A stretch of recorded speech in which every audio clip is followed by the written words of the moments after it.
વરસાદથી તો જૂનાગઢના માળિયા પંથકમાં કમોસમી વરસાદ વરસ્યો છે।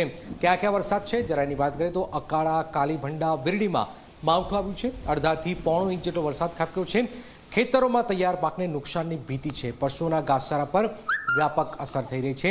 જૂનાગઢમાં સતત બીજો દિવસ આજે આ કમોસમી વરસાદ ખેડૂતો માટે આ વરસાદ જે છે એ ચિંતાજનક છે।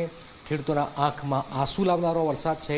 ખેડૂતો માટે આ મુસીબત છે અને ખેડૂતને 2 વર્ષ પાછો ધકેલનાર આ વરસાદ આપ જોઈ રહ્યા છો। જૂનાગઢની અંદર તૈયાર પાક, ખાસ કરીને કેરીના પાકને જૂનાગઢની કેસર કેરી તૈયાર છે અને આ સ્થિતિની વચ્ચે કેસરના કેરીને પણ વ્યાપક નુકસાન અહીંયા થશે।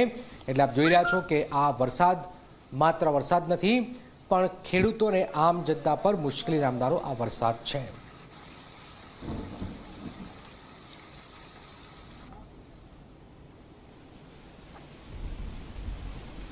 સતત વરસાદી માહોલ જૂનાગઢના માળિયા પંથકમાં આજે બીજો દિવસ વરસાદી માહોલ, ખેડૂતને ચિંતા થઈ। ગ્રામીણ વિસ્તારમાં આ વરસાદથી ચિંતા ઉપજી છે। તો જૂનાગઢના કેશોદ પંથકમાં પણ કમોસમી વરસાદ વરસ્યો છે। બપોર બાદ માવઠું પડ્યું, હળવા ઝાપટા સાથે સામાન્ય પવન પણ ફૂંકાયો। ખેતરોમાં તૈયાર પાકને નુકસાન જવાની ભીતિ છે। જૂનાગઢના કેશોદ પંથકમાં કમોસમી વરસાદ અને આ કમોસમી વરસાદ જગતના તાત માટે ચિંતાનું મોજું।